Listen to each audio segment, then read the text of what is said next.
Hi guys, welcome back to the channel, and today we're doing a race recap of my running of the Boston Marathon.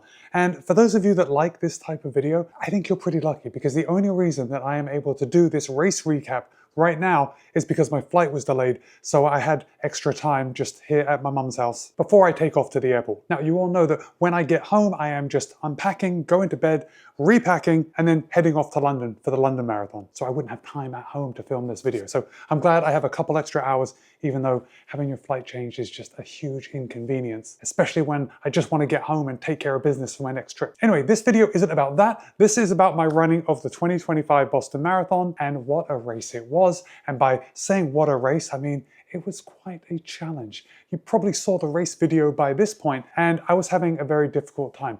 In fact, I can say that I watched my race video back. It did not come across on camera what a hard time I was actually having. It was a bit of a struggle. So with that, I know a lot of you may have seen my Strava already. You may be following me and you may know what I'm capable of based on my Strava and my daily runs. And I know we already talked about the race predictions, but I would like to hear from you. I am always down for hearing, well, criticism. I don't always like it, but I always like receiving it. Does that make sense? But I'd like to know what you think I did wrong during this race, or as we'll talk about maybe later in this video, did I do anything wrong, or was I set up for this type of race? So we'll talk more about that in just a second, but let's jump right into my Strava, and I'm gonna overlay my Strava screen on this screen right now so you can see what I'm looking at. And obviously we've got the main page, the overview, 2025 Boston Marathon. I did forget to stop my watch at the end of the race. That's why the elapsed time says 3 hours, 20 minutes and 11, when my actual time was 3 hours, 19 minutes and 40 seconds. Those are just some of the pitfalls that come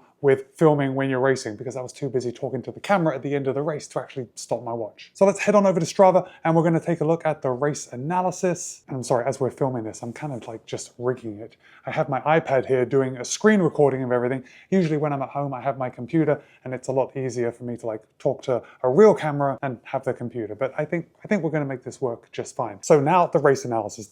I think this is pretty good. And in fact, looking at this chart on your screen right now, the slowdown at the end does not seem quite as bad as it did when I was looking at it on my phone. Like, the graph was not as pretty on my phone. It looked like it was a very steep decline at the end, with my pace slowing down as I reached the Newton Hills. But on this graph, you know, it's a little bigger, so it doesn't look as bad, which I'm here for. It's all about perception. And right now, looking at this graph, I perceived my race to be a little better. But let's start off in the beginning. So I took it very easy in the beginning. I knew that I wanted to do that. I knew about the pace I wanted to run in the beginning, and I wanted to run about a 3:15 finish time pace. And I gotta say, I actually nailed that. And even though I started feeling bad, like quite soon into the race, I would say about 15 kilometers, I started like noticing that I was feeling a little fatigued.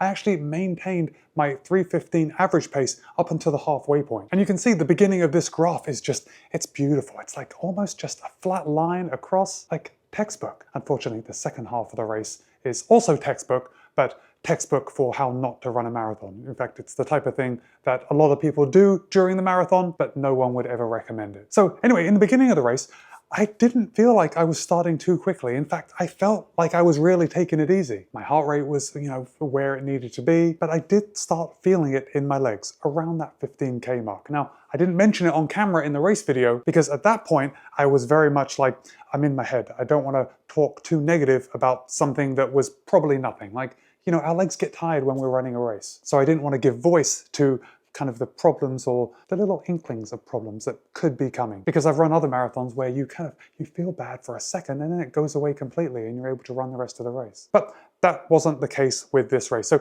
let's just quickly look at the 5K splits, at least the first couple. I ran the first 5K in 22:55. The second 5K was 22:48. The third 5K was 22:52. And the fourth 5K was 23:07. Pretty happy with that pacing right there. If I could have run the whole race like that, I would have been over the moon. And even the next 5K, between 20K and 25K, it was 23:10. So, you know, it's not too bad. It's only 15 seconds slower than the first 5K. So definitely still within, you know, the acceptable range. However, this is where things start going downhill. Now, I should say that if I didn't have the Newton Hills, I would have been able to hang on for much longer, but I think that is definitely a me problem, not a race day problem, because I will be the first to tell you that I didn't train enough in the hills. And when I say hills, I mean like going to the bridge near my house and just running back and forth over. I did struggle in the hills. Now, I didn't have to stop going up the hills. There was a lot of people that were stopping and walking, but I was slowing down quite a bit. And you can see that between 25 and 30K, my 5K split was 23-44, and then 24-31, and then finally between 35 and 40, it was 24-23. Hey, I just got a text message. Let me just check. And I'm only checking right now because it's Drew Whitcomb that just texted me from Wear Testers. Oh, yeah, he took some video footage of me. Is that cool? He took some video footage of me at the finish. He was in the media area when I ran up and I just kind of fist bumped everyone. All right, that's me crossing the line from the media booth. Yeah, that's cool. Of course, you guys have already seen this video, but it's fun to see it from a different angle. Anyway, you all know Drew Whitcomb. Oh, by the way, if you're not subscribed to Wear Testers, that's Drew's channel. He's on his way to 1 million subscribers. So if you're not already subscribed, definitely head on over to Wear Testers and help him out. Okay, but back to my race. So, you know, at the top of Heartbreak Hill, it's around, 21.7 miles into the race, and then you've got fairly downhill. Now, there are rolling hills in the end, but it's mostly downhill. And you can see that when I got to the top of Heartbreak Hill, my pace picked up quite a bit, at least from the mile before that, and it says I ran a 7:40 minute pace, which isn't fast by any means. It's a lot slower than my goal pace, but the point is that I slowed down from there. And no matter how I tried, my average pace just was not creeping up. And ultimately, that is because I was tired. Now, I know a lot of you are thinking, Matt, of course you were tired. You just ran 22 miles and you had a couple miles to go. Being tired is absolutely normal. But I think there is something more to it than that. So I guess what I want to hear from you, and those of you that run quite a bit, you're going to have a bit more of an insight. But do you think I started this race too quickly? Now, for me, I didn't start the race too quickly, but the evidence of me finishing the race might point to the other direction. And that's only because if I had started slower, would I have been able to maintain a slower pace for longer? And the answer is a definite maybe. But also, that slower pace in the beginning, although it may have made me run slightly faster in the end, might not have got me to where I needed to be. So it's definitely a toss-up. Now, this is going to be very self-serving, and I want to hear your opinion, but I did run Osaka, the Osaka Marathon, what was it, 6 or 7 weeks ago? And I know that I'm not fully recovered. I only took maybe a couple weeks off of very minimal running after Osaka before getting into the Boston build, because I knew I wanted to perform well at Boston. So I just had to keep that training going. And I think it's pretty safe to say that maybe I wasn't fully recovered after Osaka. And there's some evidence behind that. The pro runners, they won't do back-to-back marathons because they know that they're not going to perform at their best when they have such a small downtime in between their races. So when I put it, at least to me, when I put it in that perspective, it actually makes me feel a little better, because perhaps I just wasn't recovered, and there was no matter what I did, I wasn't going to run my best at Boston this year. With that said, I did run better at Boston this year than I did last year by 20 seconds. I was 3 hours and 20 minutes exactly last year, 3 hours, 19 minutes and 40 seconds this year. But there's a big difference between last year's Boston and this year's Boston.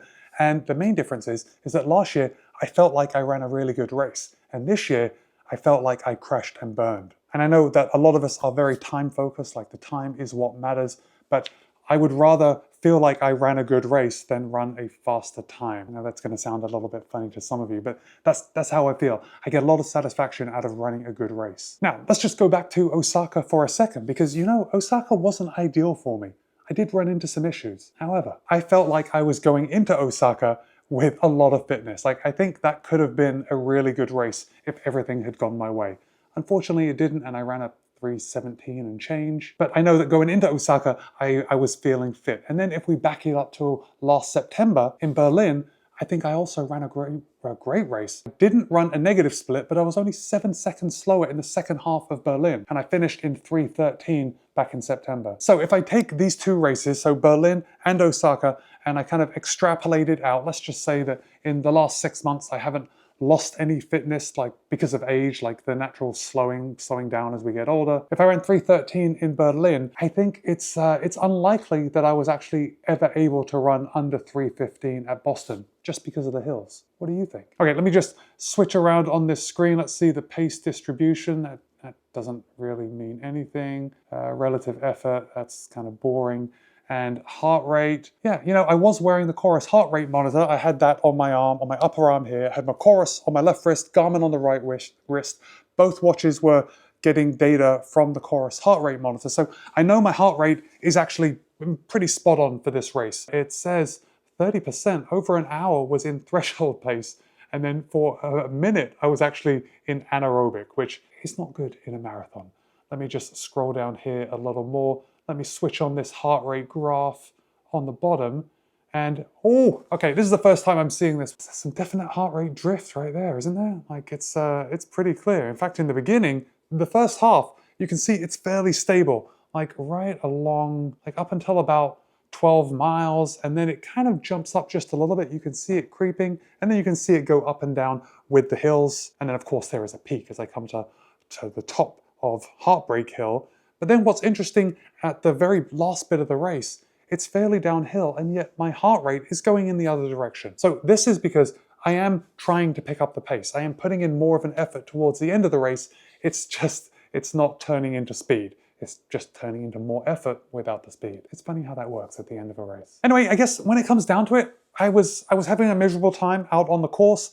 And then when I turned onto Boylston, and you know this if you watch the race video, when I turned onto Boylston, everything just kind of evaporated away. All the bad feelings that I was having, they were just gone, and I was able to like just get into the moment and finish the race. I won't say I finished the race strong, but I finished the race happy. And I think if you're running a marathon, like, can't ask for more than that. And then of course, when I finished, it was all just rainbows and unicorns and everything was good. Like, as soon as you stop running, the world is just a better place. So now I have 5 days until London. No, I've got 5 days until my next shakeout run. So I'm going to take that full time off. Then I'm going to go do a shakeout run with Sports Stores International. Then I'm running the London Marathon on Sunday.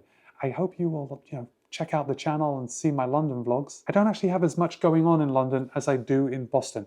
It's very difficult for me to find out all the activations that I could go and attend and like see everyone, but we'll see what we can do. We'll put something out there. All right, guys, now I want to hear from you. How do you think I did? Like, how was my performance based on other things? And look, you don't have to be kind. I want to hear it how it is. So if there's somewhere for me to improve, I would love to hear it. And if you have made it till this point in the video, I want you to drop the corn on the cob emoji, because that means nothing. That is just totally random. So if you're going to try and guess the emoji and not make it to the end of the video, you probably won't be able to do it. But the corn on the cob is the emoji for the day. So with that, it's Matt B. This has been my race recap of the 2025 Boston Marathon. Be kind, be happy, run well. See you in a couple of days.